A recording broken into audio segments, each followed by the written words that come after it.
price, and if they like them better and we make great products, they'll be buying those products, but they were not available in the UK. Furthermore, in a historic step, the deal includes plans that will bring the United Kingdom into the economic security alignment with the United States. That's the first of its kind. So we have a big economic security blanket, and that's very important, and we feel very, very comfortable with that because it's been a great ally, truly one of our great allies. I mean, a lot of people say our greatest ally. I don't want to insult people by saying that, but I can say it's certainly one of our greatest, and right at the top, and they're the first one we're talking about. And by the way, we have many meetings planned today and tomorrow, and every country wants to be making deals. And we have a meeting, as you know, Scott will be going over to Switzerland on Saturday, and that'll be very, very interesting. We'll find out, but I think they want to make a deal very badly too. Both countries have agreed that the economic security is national security and will be working together as allies to ensure that we have a strong industrial base, appropriate export controls, and protections for key technologies and industries like steel. Steel is a big factor. Both countries will become stronger with steel and things necessary for military. You know, we used to build ships and other things literally at a level that nobody's ever seen, and we've eased up, and I would say that the UK certainly eased up, but now we're going to be uneasing both, and we work together. Once again, I want to thank Prime Minister Starmer. He's been terrific for his partnership in this matter. The special relationship and external bond, it's really an external and an internal bond between our two countries will soon be stronger than ever before, and we really do. We have a great relationship. I want to just say that the representatives of UK have been so professional, and it's been an honor doing business with all of them, and in particular the Prime Minister. And I'd like to introduce him now to say a few words. Mr. Prime Minister, please take it away. Thank you, Mr. President, Donald, and this is a really fantastic, historic day in which we can announce this deal between our two great countries, and I think it's a real tribute to the history that we have of working so closely together. Can I pay tribute, Donald, to your negotiating team as well, particularly yes. Howard and Jameson, who've done an incredible job, a very professional job, and my team as well. Two negotiating teams have worked at pace now for a number of weeks to bring in this deal today. Really important deal. This is going to boost trade between and across our countries. It's going to not only protect jobs but create jobs, opening market access. And as you say, Donald, the timing couldn't be more apt, because not only was it 80 years ago today that victory came for Europe after and at the end of the Second World War, but of course on that day the UK and the US stood together as the closest of allies. And Donald, I think even down to the hour, because you may or may not know that it was about this time of day, exactly 80 years ago, that Winston Churchill announced victory in Europe, and that led to great celebrations across Europe, across America, but particularly in the United Kingdom. Literally people going out into the street, putting bunting up, going up to the palace. And so to be able to announce this great deal on the same day, 80 years forward, almost at the same hour, and as we were 80 years ago, with the UK and the US standing side by side, I think is incredibly important and makes this truly historic. That close relationship has endured over those 80 years. As you know, Donald, when it comes to defence and security and intelligence sharing, of course, there are no two countries that are closer than our two countries. And now we take this into new and important territory by adding trade and the economy to the closeness of our relationship. It is built, as you say, on those notions of fairness and reciprocal arrangements. We've always had a fair and balanced arrangement between our countries. This builds on that, hugely important for sectors like car manufacturing and for steel and aluminium and so many others. And yes, we can finish ironing out some of the details, but there's a fantastic platform here, including, of course, on the tech side, where I think I'm right in saying we're the only two Western countries with trillion-dollar sectors when it comes to tech. And in the end, it comes down to, as you say, Donald, economic security is national security. On national security, we've been absolutely the closest of allies for so many years, keeping the peace through that close alliance, that friendship. And now we add to that this deal on trade and the economy. And I want to thank you for your leadership on that, Donald, and for the way in which your team have negotiated this. And I'm so pleased that we've got this deal, we've finalised it, and we've built an incredible platform for the future. So thank you so much. Donald, I'm now going to go and do a press conference. I think you have your press in with you. But on the details, I think if you've got Howard, we can deal with that through one of my team.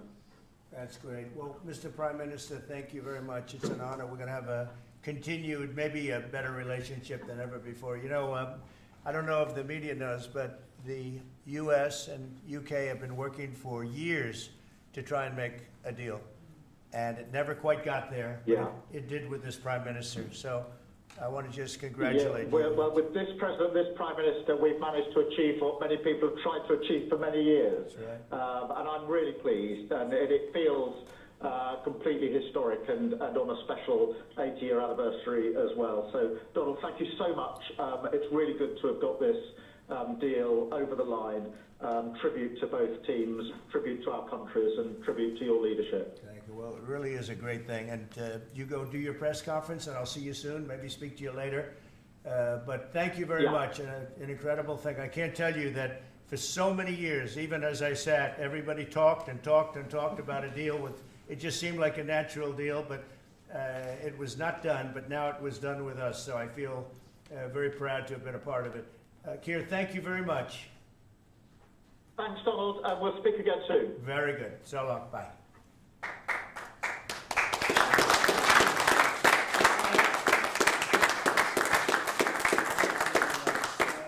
Why don't I do this? Why don't I have our Secretary of Commerce, Howard Lutnick, give a little description of the deal pretty quick, and then the good side, the very nice side, we'll be speaking about it also, maybe, from so you get a pretty equal. I think it's a very, it's just been a deal that was, we thought, very complicated. It became very simple. It's opening up the country that we really didn't have the kind of access to that I would have thought. I was surprised. I think it's why the deal never got done before. It was, you know, they've been working on this deal for 25 years.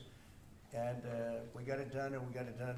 Really, it's going to be great for both countries. So, Howard, if you could go, and then somebody else, you may have, you'll pick whoever you want who'd like to do it. I have a feeling you're going to do it, right? So you guys go ahead, and then we'll take questions right after that. But I think you'll get a pretty good understanding of how big it is. It's a very large deal, very big deal. And Howard, go ahead. So the UK is the 6th largest economy in the world and the 4th largest that we export to, right? So it's a huge market, a top 10 market. If you remember Liberation Day, they were at 10% because we have balanced trade with the UK, right? They say they have a surplus, but of course that counts gold bullion, which is, so let's just call it balanced trade. So how do you open up a market in balanced trade? People think it's impossible. They've always thought it was impossible until President Trump came on the scene and changed the way things work. So here's what we've got. We've opened up new market access, ethanol, beef, machinery, all the agricultural products. They've agreed to open their markets, and that will add $5 billion of opportunity to American exporters. So the question is, why would they do that now? Because they've never done it before, and we still have our 10% tariff on, which will produce $6 billion of revenue for the United States. So the idea was, how do they keep their jobs, protect their economy, and do the best for their people while opening the market for us? And the way is they studied it, their team was exceptional, and they tried to figure out the markets that they're importing from other people and try to send them over to America. So why were they Why were they always favoring others and not us? And what they've done is they've found the ways to do that so that we have new access, right? But the UK workers are protected, and that was the balance. So we did a deal with them in automobiles, and if you're not building here, we charge you a 25% tariff. But the president, and by the way, I want to make this clear, while Jameson and I worked hard, this was the president's deal, and people think, oh, that's not the way it works. If you got to sit next to him, I have the best deal maker to my left, and if you don't think that we take advantage of him calling the prime minister and getting that deal done, you don't understand who's the president of the United States. So he's the closer. He gets deals done that we could never get done because he understands business, he understands deals, and that's why we're here today. So he agreed they could send 100,000 cars into America and only pay a 10% tariff. And that protects their car industry. And remember, we do 16 million cars a year. So this is only like 0.6%. But for the UK auto people, this is tens of thousands of jobs that the president agreed that he would protect for them. So he made that deal, right? Then steel and aluminum, right? Their steel business has been destroyed like everybody else has been destroyed by people dumping steel into their markets. And British Steel had announced it was closing down. So the British government, as part of this deal, nationalized British Steel, and they're going to match the kinds of models we do. They'll put tariffs on, they'll put quotas on. They want to do it with America so they can be part of the resurgence of steel and aluminum in America, and that saves them, again, thousands and thousands of jobs. So if you go step by step, aero and commercial planes, they sell Rolls-Royce engines to Boeing. We've agreed to let Rolls-Royce engines and those kind of plane parts to come over tariff-free. And what you're going to hear today is there's going to be an announcement in the UK that they are buying $10 billion worth of Boeing planes later today, but I'm going to let the name of the airline announce it because that's theirs to do. But part of this deal was always to do it together and to do it strong, and you can see the numbers on this board. Everything about this board works exceptionally well for the United States of America. It lays out the plan that you can work with us in autos, you can work with us with aero and commercial, you can work with us in pharmaceuticals if you have a supply chain that is secure and protected in national security. So we feel really good about the deal. You've heard the Prime Minister, he feels really good about the deal, right? And we started at 10% and we ended at 10%, and the market for America is better, and this is a perfect example of why Donald Trump produced Liberation Day. People don't understand. He gets things done in a matter of time. This would have taken Jameson and I 3 years, maybe. And instead, we got it done in 45 days, certainly, because we worked for Donald Trump. So, Jameson, my partner in all this, maybe Jameson, you'd like to talk a little, and then we'll turn it over to the UK. Sure, happy to do that. Everyone has great remarks. I just have to echo the President and the Prime Minister when we talk about VE Day. This is something we've been waiting for decades, and there's no more appropriate day to do this. And when we step back and we look back a few weeks from now or months from now or years from now, we're going to look back at this day and better appreciate the significance, I think. And I'll just say as well, in terms of negotiating, I mean, the UK negotiators, we've got one right here, did an incredible job, right? This is why you win wars, right? When you act like this, and the ambassador, he knows more about trade than a lot of us here, based on his background. And I would say on this deal, Mr. President, what we've shown is that it is time to change the way we do trade. People said we couldn't do a global tariff. We did a global tariff. They said no one would want to deal with us. People want to deal. They said no one give offers. You saw that stack of offers I showed you yesterday of all those countries. Said we wouldn't get deals, and here we are with a deal with the 6th largest economy. We've agreed to have fair and reciprocal trade, and we've done it in record time. Thank you very much. Sir. Great job. Thank you, sir. Mr. Ambassador, please. Well, Mr. President, thank you very much indeed in hosting us this morning. And thank you very much indeed also for that very typical 11th hour intervention by you with your phone call to the President, demanding even more out of this deal than any of us expected. So thank you for that. The Prime Minister was delighted, obviously, to take that call later tonight. But you took it to another level, and I think the point I would make is twofold. One is that if we're going to rebalance and rebuild international trade in a way that serves all our interests, then we're better doing that together than separately and apart, and that's what we're on a mission to do. But secondly, you've done what you said you would do. You said to the Prime Minister when he came and we visited in the Oval that you would do a good trade deal with the United Kingdom, that you would do it at pace, and that we would be first. And you have delivered that. You know, you've been true to your word. So thank you very much indeed for that. For us, it's not the end. It's the it's the end just of the beginning. I mean, there is yet more we can do in reducing tariffs and trade barriers so as to open up our markets to each other even more than we're agreeing to do today.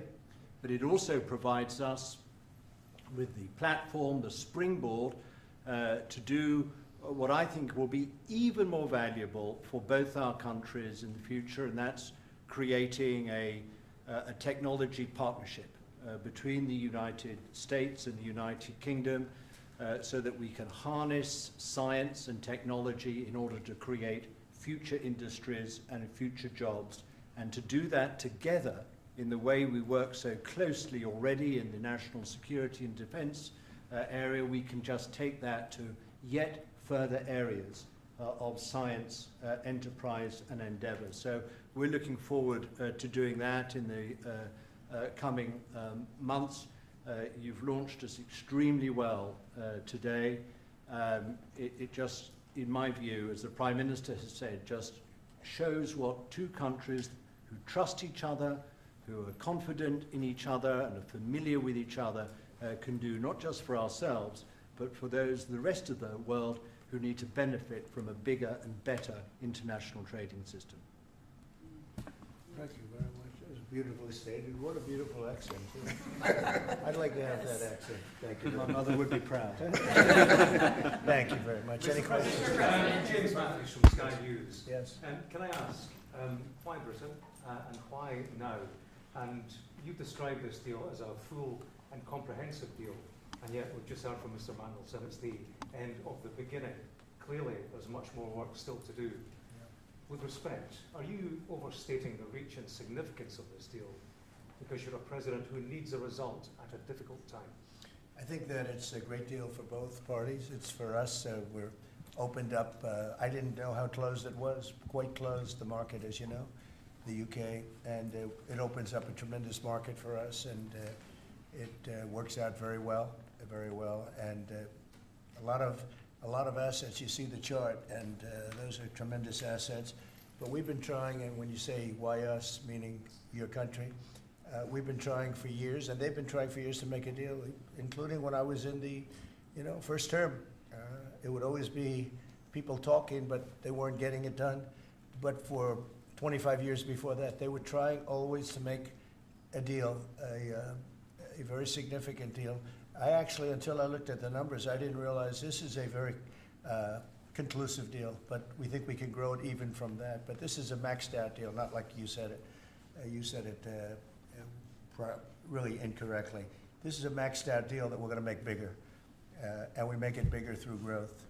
But we have tremendous assets involved. I was surprised to see how big your country is in trade, actually. One of the biggest in technology and so many other things. It's agriculture. I really didn't know. It's depending on your definition, it's from 4 to 5 to 6. That's pretty big in the world. So I was very impressed by that. But we're going to take it to new levels. It's a very big deal right now, but I think it is going to grow just of its own volition. It's going to grow, and over time there'll be changes made. There'll be adjustments made because we're flexible. We'll see things that we can do even better. But it's very conclusive, and we think everyone's going to be happy, and the people of your country are going to be very impressed with the result, and they'll be able to buy from more people. They'll be able to price things differently. They'll be able to get some products that aren't available to them now that we make better than anybody in the world.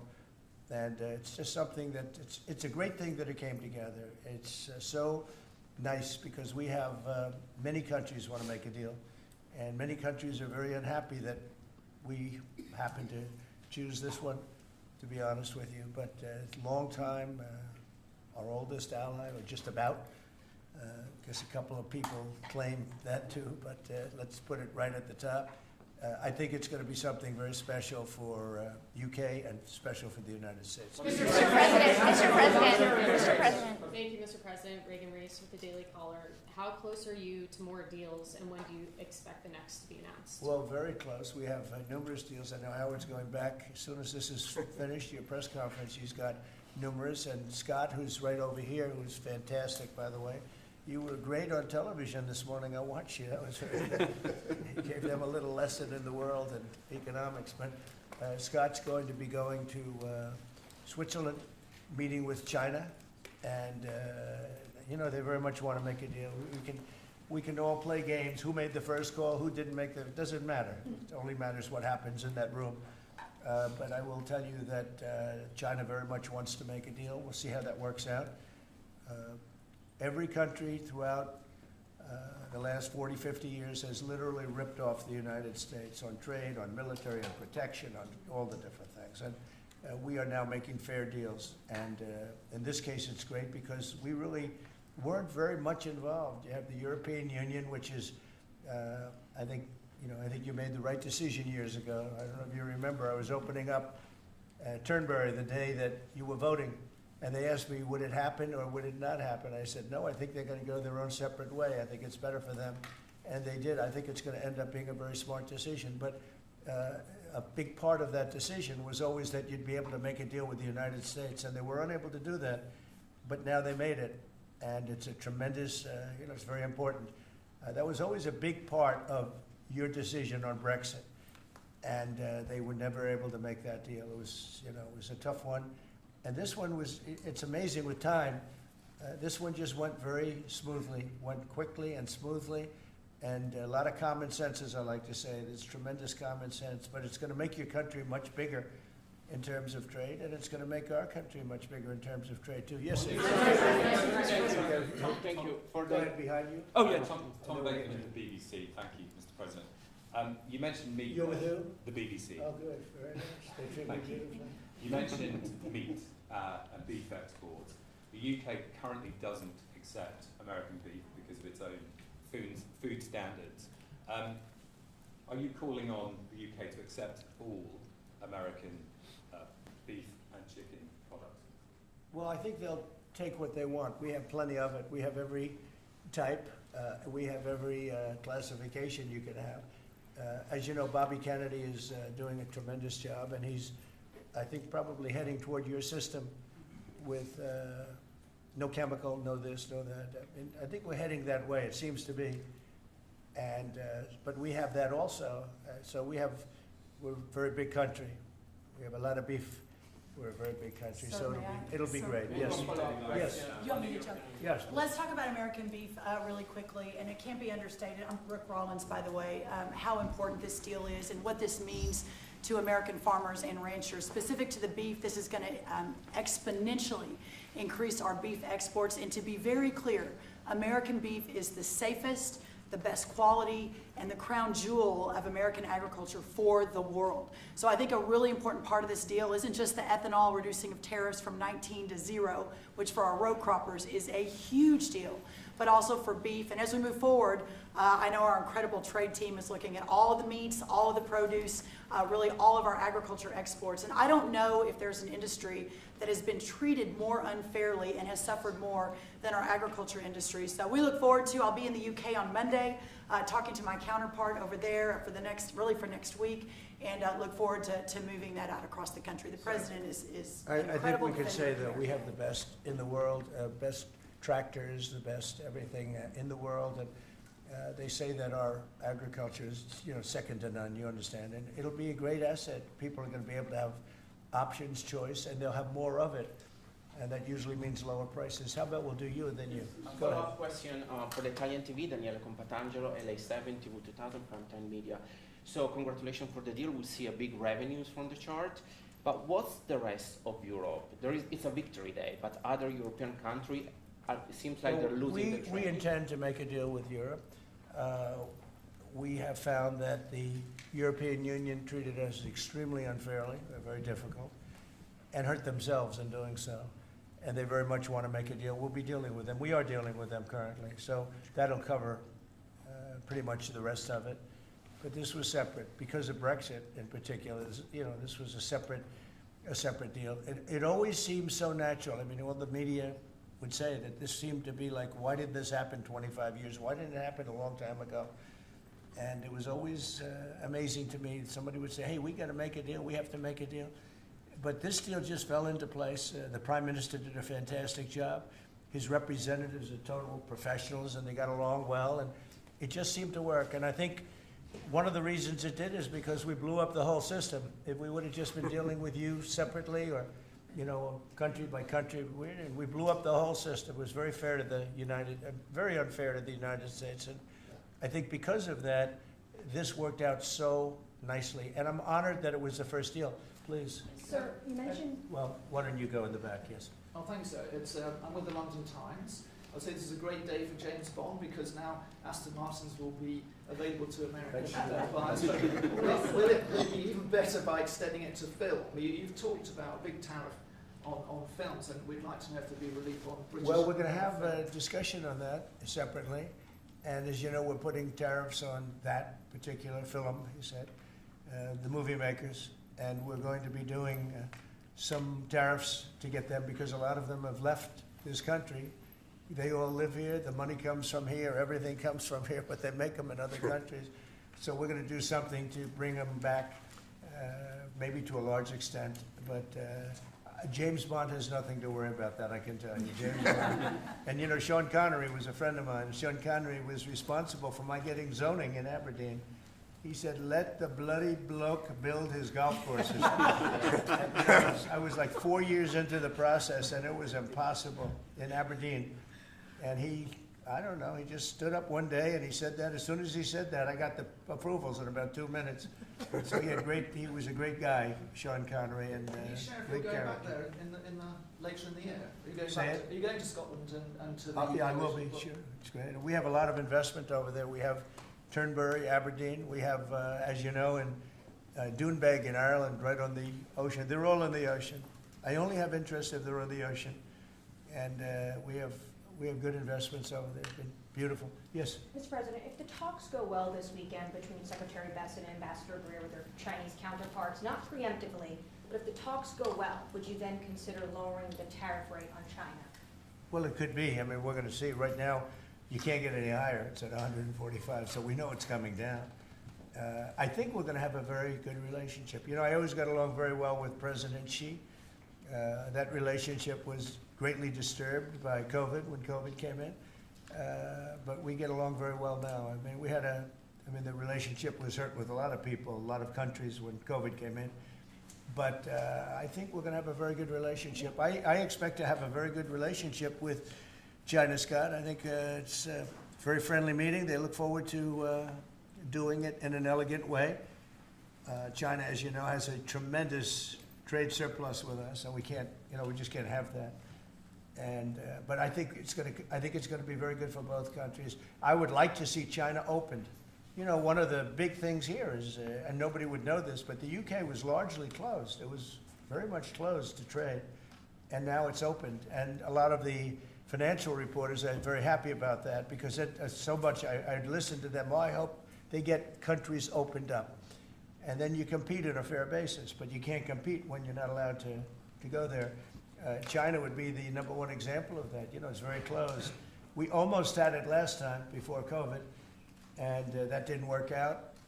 But we made a great deal with China. They had to buy $50 billion worth of our food products, and it was a great deal, doing very well for our farmers. And then when Biden came in, as usual, nothing happened. He didn't enforce it, and it got less, and ultimately, destroyed a great deal. That was a great deal. But no, I think that we're going to have a good weekend with China. I think they have a lot to gain.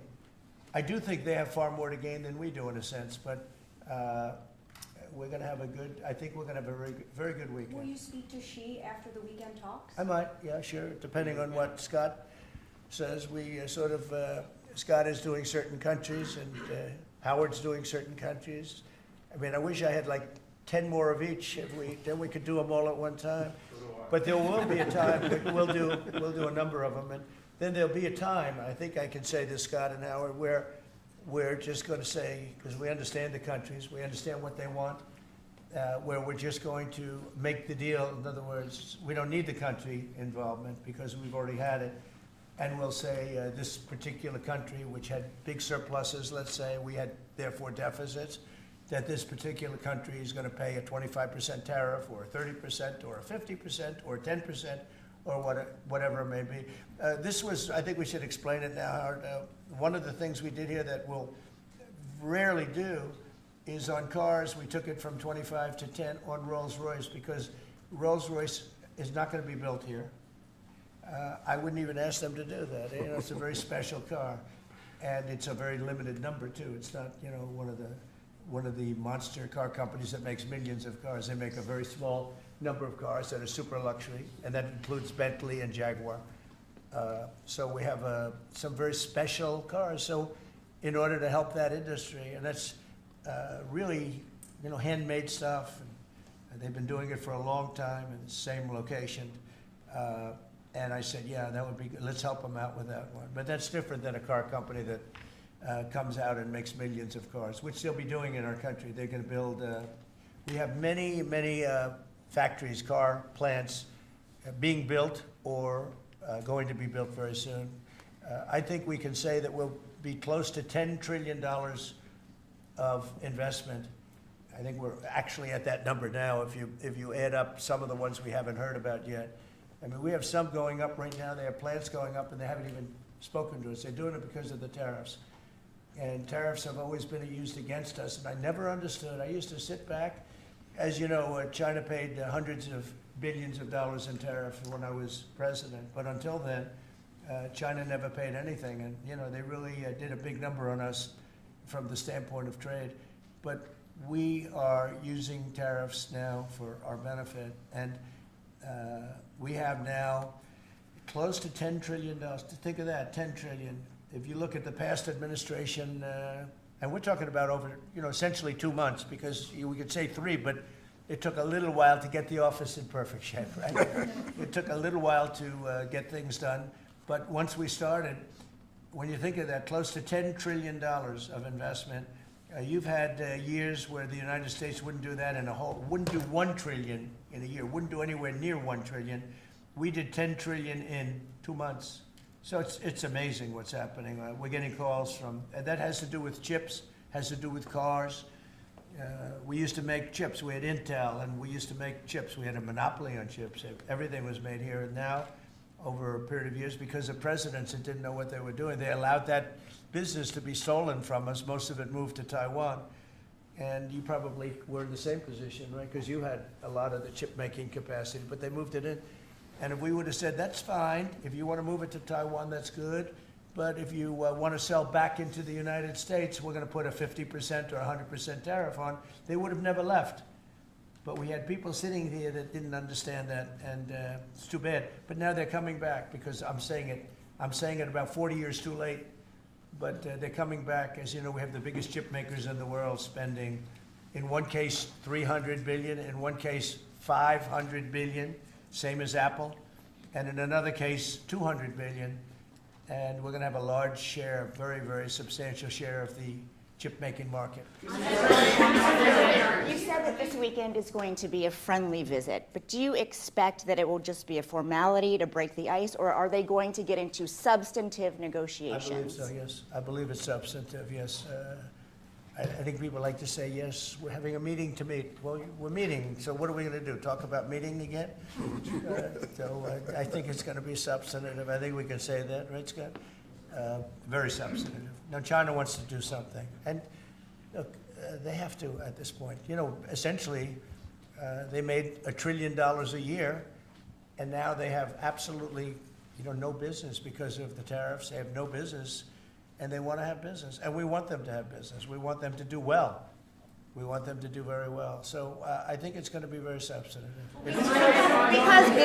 Because business has slowed down, as you mentioned, we're seeing, China.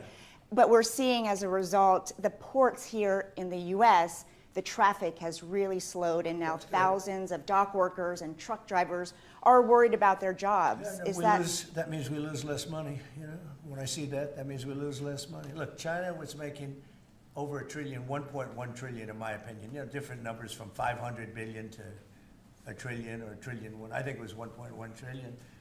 And frankly, if we didn't do business, we would have been better off. Okay, you understand that. So when you say it slowed down, that's a good thing, not a bad thing. But we're going to make it so they can, I'd like to say they can do better, actually, in terms of the bottom line. We'd like to see China opened up so we can compete in China and, you know, give people something that they've never had, you know, access to something. That'd be great for the world. It would be great for our businesses. And I think it would be great for friendship. I really expect a lot of people think I'm a militant guy. I'm really not. I think that trade can bring a greater friendship with China. It can be something good. But, you know, one of the things that I know Scott's going to be talking about very high on the list is open up and let our businesses go into China, because when you talk about a closed country, that's a really closed country. And I think it would be great if it was opened up. It'd give people a lot of choice and would create a lot of jobs, a lot of everything. So I think it would be a great thing for China. And that's going to be one of the things we'll be discussing, like we discussed with UK. Thank you, Mr. President. Please. So what does Britain have to do for you to drop the baseline 10% tariff that you're maintaining? Well, I think that's set because that has to do with a lot of different things, including past. You know, there are a lot of past things that we talk. This is very inclusive. We included everything, and that's pretty well set. Yeah, please. Yeah, Mr. President, the 10% baseline tariff remaining in place, is that a template for these future trade deals? You say No. you're going to keep it here. No. Is it going to stay in every case? No, that's a low number. They made a good deal. Some will be much higher because they have massive trade surpluses, and you know, in many cases they didn't treat us right. One thing with UK, they had it, you know, somewhat closed, not like a China as an example, but they always treated us with great respect. So they treated us with great respect. The template of 10 is probably the lowest end, and therefore they, you know, made that deal. But they, you know, we've had just a very special relationship with them. Like, I won't do that deal with cars. I mean, unless somebody shows me that there's another kind of a car that's comparable to a Rolls Royce, then there aren't too many. This is a good commercial for Rolls Royce. They're going to order a lot of cars. Mr. President, I wonder whether you'd like to buy. I mean, well, the last time this happened, I ended up. I would be happy to suggest a discount, obviously a very modest discount. We have to protect our profit margins. I've had many of them, actually. You know, the last time that happened, I ended up buying a Tesla. You know?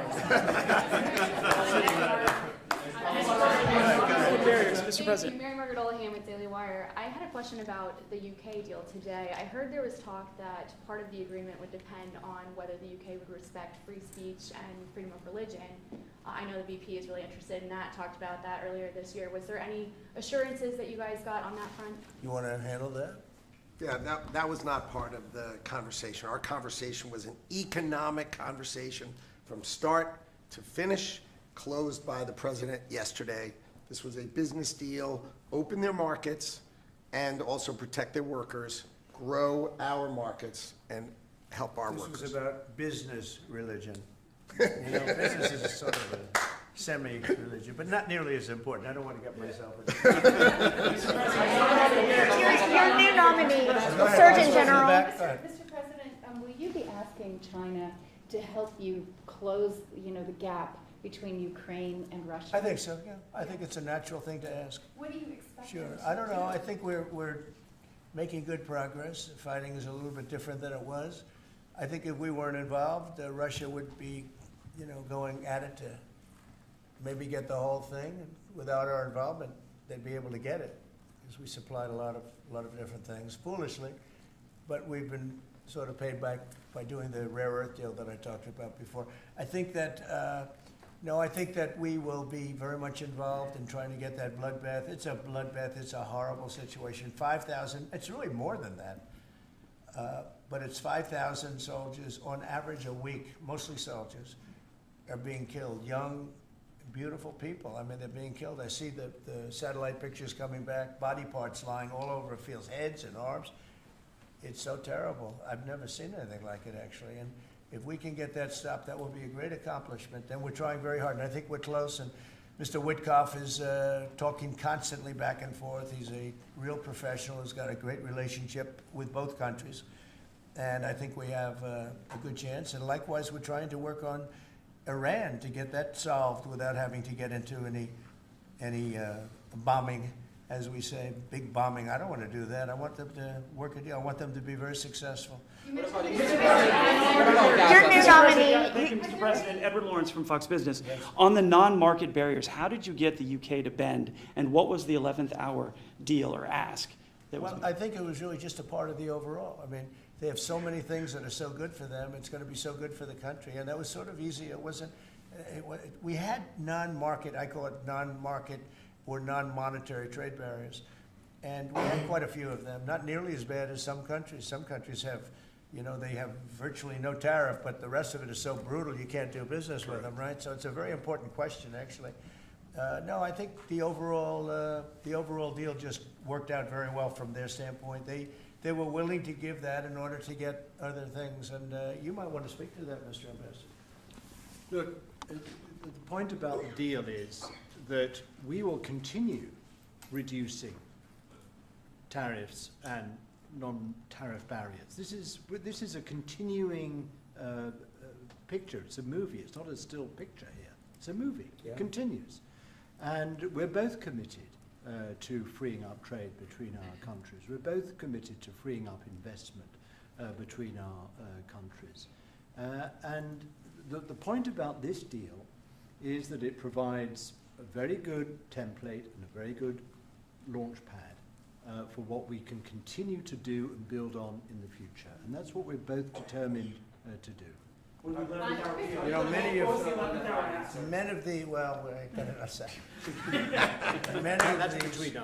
of the we'll keep it confidential. Right? Yeah, how about just one more little thing, right? It got the deal closed, and it was handled very well from the other side too. But many of these things that we're talking about, we've been talking about this for 25 years. It's hard to explain when if you weren't sitting behind this beautiful Resolute desk, you just wouldn't get it. I have been hearing about making a deal with UK for 25 years. Mm-hmm. And especially around the time of Brexit. They wanted to make a deal, so they came out of Brexit and they make a deal, and how natural. And it just couldn't be done. It couldn't be done. Good people. And this is a bigger deal. This is a much bigger, better, stronger deal for both of us than we ever even contemplated before. It's a big deal. Virtually everyone said that it would end in failure, it would end in tears, and it's ended in exactly the opposite. Yeah. But, Mr. President, can I say that that is due to Secretary Lutnick and Ambassador Greer, who've been absolutely fantastic. But right.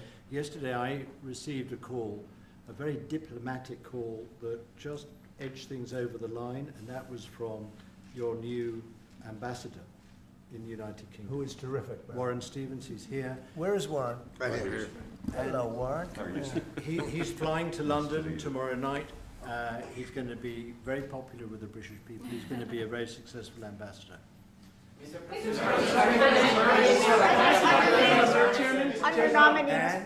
Were you disappointed? And he's got plenty of cash. Plenty of cash. Are you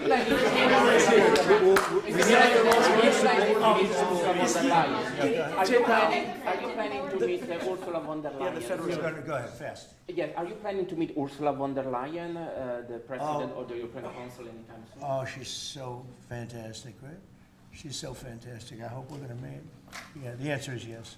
I saw her a few days ago. And I think that we'll definitely meet, yeah. The European Union is a big thing. They want to make a deal very badly. You know, everybody wants to make a deal. Look, everybody wants to make a deal with the United States, and we're doing that, and we're going to make fair deals. I'm just honored that this was the first one. Go ahead, please. The Federal Reserve Chairman, Mr. President, says that you would have to call him for a meeting. Do you plan to meet with him? And what do you think about? It's like talking to a wall. He should be. What do you think about not cutting? The Bank of England cut today. Well, the Bank of England cut, China cut, everybody's cutting but him. I don't know. We'll see what happens. It's a shame. I call him Too Late, Too Late Powell, that's his nickname, and it's a shame, it's ridiculous. So, meeting, he's always too late. But in this case, it's not gonna matter that much because our country is so strong. We're so powerful in terms of economic strength and what we've done, and I'll tell you what, if we didn't have our first term, you wouldn't be. We created things in the first term. We cut more regulations than any president in history. We cut the taxes more than anybody in history. And a very big factor is going to be the tax bill that we have right now, the one big beautiful bill, as we call it, which is all-encompassing, the biggest tax cuts ever in history, bigger than even the first time. And the incentives, even great for the UK, because it'll make us so strong that we're going to be doing more business with you. It's a very important element for taxes, for every aspect, regulation cuts. That bill is, I believe it's the biggest bill of its kind ever in the history of this country. And Speaker Johnson and Leader Thune have done an incredible job. I mean, I'll let you know, we have to get a vote, but we have a lot of support for that bill. And if that happens on top of all of these trade deals that we're doing, this country will hit a point that you better go out and buy stock now. Let me tell you, this country will be like a rocket ship that goes straight up. This is going to be numbers that nobody's ever seen before. That's a very important element of all of this. If we get that, if you don't, and the Democrats are fighting it only because they want to fight. They have Trump derangement syndrome. If it was somebody else, they wouldn't fight.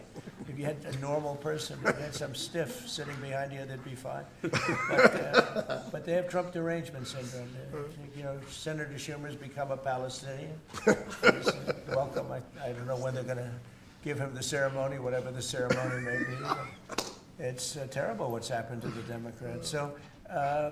Very, very important element of everything, of what we're doing, unrelated to today, but related in the sense that we'll do, if that passes, we'll do even more business with the UK. We'll have so much. It's the biggest tax cut in history. It's going to make our country zoom. It's going to be incentive, as you know, with the deduction for, basically for work. You work, you build, you plant, etc., your deduction. It's going to be the biggest, it's the biggest bill of its kind ever passed, maybe the biggest bill ever passed. That's why we call it the one big, beautiful bill. You just announced a new nominee for the U.S. Surgeon General who never finished her residency and is not a practicing physician. So can you explain why you picked her to be America's top doctor? Because Bobby thought she was fantastic. She's she's a brilliant woman who went through Stanford, and as I understand it, she basically wanted to be an academic as opposed to a surgeon.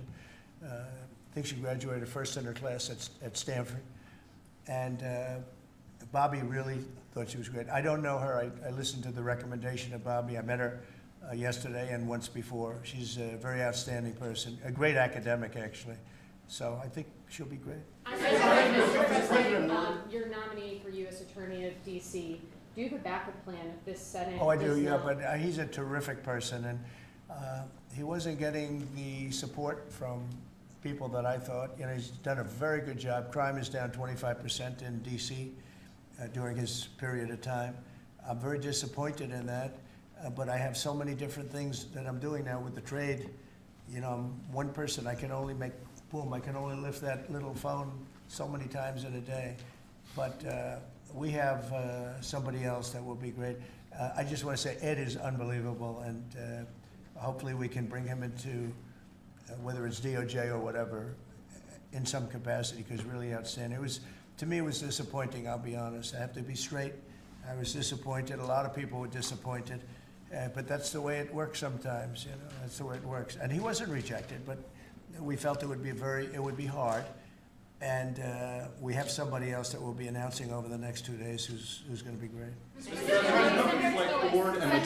With companies like Ford and Mattel recently saying they're going to raise prices on certain products, how long do you think the American public is going to be patient and wait for you? Well, I think they're saying that just to try and negotiate deals with me. Okay? They're not. Look, tariffs are the most misunderstood thing maybe in any form of business, anywhere in business. Oftentimes the country picks them up. Oftentimes the company picks it up. The people don't pick it up, okay? The people don't pick it up.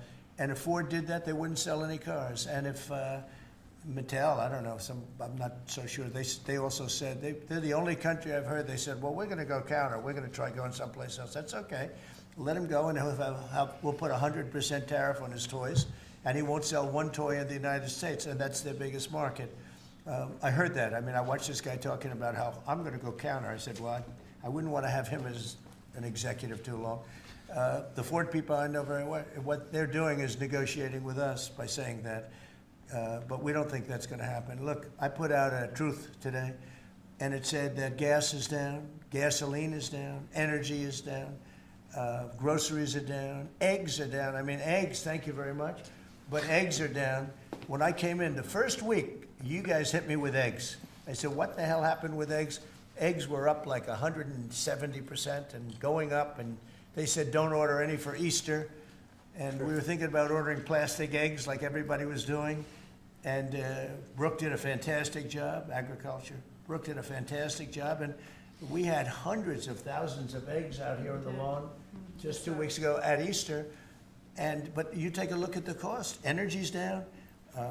Even interest rates are down. Now, if the chairman of the Fed, Jerome, if he would lower interest rates like China did, like I think UK did, but like numerous other countries have done, it's like jet fuel. It'd be great. But he doesn't want to do it. I think he doesn't want to do it. Probably he's not in love with me. I think that's right. It's sort of a crazy reason, but that's the way life is. Anybody in his position would be like jet fuel. But even without that, we're doing well. But remember this, I've watched you people reporting over the last few months that if we do this, prices are going to go through. Well, groceries are down. All of this stuff is down. Lumber is down. Oil is gone to, we have that thing broke 60, right? $60 a barrel. $1.98, $1.99 in some cases, and heading in that direction. No, I think it's been amazing, actually. And what that's good for, it gives the consumer more money, and it gives them a better life, because we just came out of the worst inflation, in my opinion, in the history of our country. They say 48 years. But Biden really screwed it up. He screwed up energy, and he spent too much money. He was spending it on, green new scam. And that's like throwing the money. See that beautiful window behind? Take money, throw it right out that window, because it's the same thing. He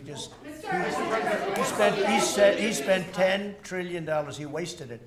Not only was it bad, it was a negative. It wasn't even like it helped a little bit. It was a real negative.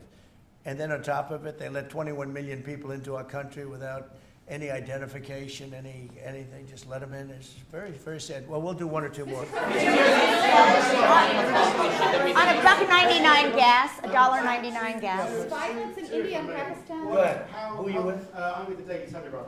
You know me from Yeah, I do. How concerned are you about the UK's reliance on China? Chinese money in the money markets, Chinese exports. We're not concerned. Is that something that came up in discussions? I'm not concerned about anything. If I was, I wouldn't even be here right now. If I was concerned about anything, and it wouldn't be that, but I wouldn't be here right now. No, we're not concerned. We're going to have, I believe, a very good relationship with China, and a fair relationship, and it'll get bigger and it'll grow. It'll grow. As an example, if they open up the country, that'll be the best thing China ever did for itself. They don't know that yet because, it's been a different system. But that'll be the greatest thing that ever happened to China. The people will be happier. They'll buy for less. They'll see things that they never saw before, and they'll be buying them. And it'll really create great long-term peace. And if I could ask one of the Agriculture Secretary, actually, there's a lot of concern about chlorinated chicken and the import of hormone-treated beef. Has that question been addressed, resolved in these talks, or is that something for the continuing negotiations? Well, James? I would just say that it's very clear, and we have in the heads of terms that we are going to discuss all of these types of issues, and obviously the importing country, whether it's us or them, you got to follow the rules on those types of things. But our point is the rules need to make sure that they are based on science, and that's our expectation. We know the UK believes that too, so we want to come to an accommodation. We want the consumers in each country to be able to choose what they want and give them the information that they need. And we have an incredible EPA led by Administrator Zeldin that is on this. So the talks continue, but we are very, very confident in our products, and what the president has done to open up the markets is unprecedented for these farmers here in America. Message to Wall Street as they watch this. I mean, you saw the stock market decline sharply after Liberation Day, and it's rallied back since then. Well, now it's going to really rally, because, you know, don't forget, they said this is all a pipe dream. And this is a tough one. This is, somebody would say, well, this is easy. This is much tougher, I think, than any other deal, because they've been at it for so many years, decades, trying to make this deal. And it's very conclusive, and it's a great deal, and it's a very big deal, actually. And no, this is just the beginning. We're going to be having conferences, or at some point we won't have, we'll just put out a statement that we just signed this country, that country. And after a number of these are done, nobody has enough people to do it. We're just going to put out X country is going to pay this, and if they open up, they're going to do this and that and that, and they're going to be open up. Everybody wants to be here. You know, I say this is where they want to be shopping. They want to shop in this country because we have the consumer. We have the consumer like nobody else. And, you know, if this country went bad, the whole world would go bad. But we really saved it from going bad. Yeah, please. No, can I ask you about the air traffic control issue? Are you looking at getting new software, new equipment? I'm glad you asked me about it, because I'm just going to be talking to now with the heads of the airlines and everything else. So I was all set before we had the rigged election to give out a brand new gorgeous system to one company that was going to do the whole thing, one of the best companies in the world that you know very well. You know, there are 3 or 4 of them that do it. And when they took over, Buttigieg, who has no clue, you know, he drives to work on his bicycle with his, in all fairness, with his husband on the back, which is a nice, loving relationship. But he didn't have a clue. This guy didn't have a clue. And he's actually a contender for president. Between him and Crockett, you can have that party. But he didn't know what he was doing. And he took what they call dry systems where you have wires in the earth, buried in the earth or whatever.